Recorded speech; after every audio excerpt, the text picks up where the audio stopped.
Stop using nanotech suits and helmets. अगर ये video Marvel या डीसी तक पहुंच रही है तो भाई एक ही रिक्वेस्ट है, ये अन्याय मत करो। भाई ये क्या है, एक चुटकी में सूटअप हो जाता है, एक ही चुटकी में भाई सीधा हेलमेट आ जाता है। पहले की सुपर हीरो मूवीज में देखो कवच पहना जाता था, मास्क लगाया जाता था, भाई उसे देखने का आनंद ही अलग है। यार हम देखना चाहते हैं, ले देकर सुपर हीरोज ही तो हैं जिनका सूटअप देखने में मजा आता है। और इस सब की शुरुआत हुई थी इन्फिनिटी वॉर से, जब से टोनी स्टार्क ने भाई नैनोटेक सूट बनाया है ना। मैं डिनाई नहीं करूंगा, वो देखने में मजा आया था जब हमने थिएटर में मूवी देखी थी। और मार्वल को लगा के जनता को तो यही सब पसंद है, क्यों ना टाइम बचाया जाए, मूवी में कुछ मिनट कम हो जाएंगे। तो भाई प्रसाद की तरह हर सुपर हीरो को नैनोटेक सूट बांट दिया।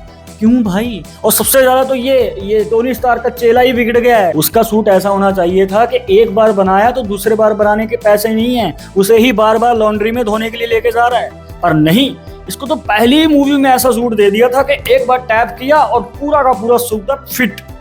क्यों भाई? और उसके बाद उसको इन्फिनिटी वॉर में ऐसा वही नैनोटेक सूट वाला दे दिया। भाई पहले वाले स्पाइडरमैन को ही देख लो, जितनी बार सूट खराब होता था बार बार बनाते थे। हमारे टोबी मैguire वाले स्पाइडरमैन को ही देख लो, बेचारे का कच्चे की तरह मास्क फट गया था। हमें चिंता हो गई थी अब ये पैसे कहां से लाएगा दोबारा बनाने के लिए। और यही पे आती है रिलेटेबिलिटी।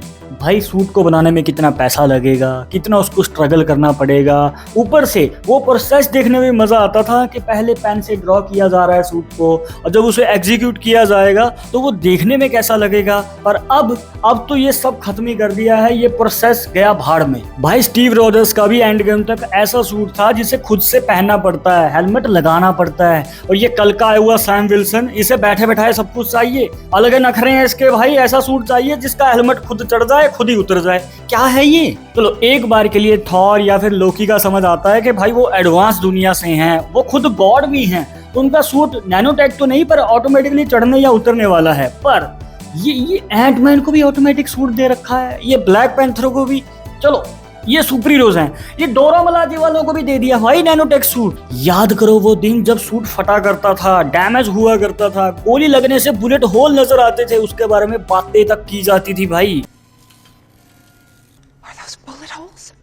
और अब अगर एक सुई तक लग जाए ना सूट को, एक सेकंड में फिक्स कर देते हैं। मतलब सुपर हीरो को तो स्ट्रगल करने ही नहीं देते हैं। भाई हमें ये नहीं चाहिए, हमें तो मैकेनिकल सूट्स चाहिए जिसे जब सुपर हीरो पहने तो वो प्रोसेस देखने में मजा आए। भाई टोनी स्टार्क के लाड़ प्यार ने सभी सुपर हीरोज को बिगाड़ के रख दिया है। पर मैं ये नहीं कहूंगा कि सारे ऑटोमेटिकली सूटअप्स जो हैं बेकार थे। एक सूटअप मार्वल से तो नहीं पर डीसी से आता है, मतलब ब्लू बीटल। अगर आपने मूवी देखी है, अब मुझे नहीं पता कि वो नैनोटेक था या कोई और टेक्नोलॉजी, पर वहां पे भाई जो उसका सूटअप होता है उसमें सुपर हीरो का स्ट्रगल दिखता है कि भाई वो परेशान हो रहा है, उसे तकलीफ हो रही है।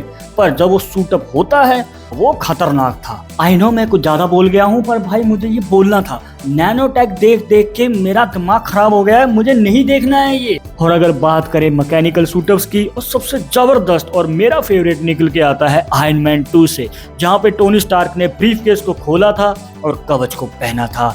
भाई उसका VFX देख लो, 2010 में आई थी वो मूवी। और आजकल के सूटअप जो कि नैनोटेक वाले हैं या फिर कहें नुन्नू टेक वाले हैं, भाई उनका VFX देखने में भी अच्छा नहीं लगता और सूट तो कहां से अच्छा लगेगा। जहां तक मुझे याद आ रहा है, डेडपूल ने इस ट्रेडिशन को बरकरार रखा है। याद करो डेडपूल एंड वुल्वरीन, जहां पे उसने खुद से सूट पहना था, या फिर ये कहो कि दर्जी की भी थोड़ी सी हेल्प ली थी, पर कम से कम वो नुन्नू टेक तो यूज नहीं किया था। आप बताओ आपका इसके बारे में क्या विचार है? नुन्नू टेक होना चाहिए सूट्स में, हेलमेट्स में, या फिर मैकेनिकल सूट होना चाहिए? कमेंट बॉक्स खुला है, बता के जरूर जाना।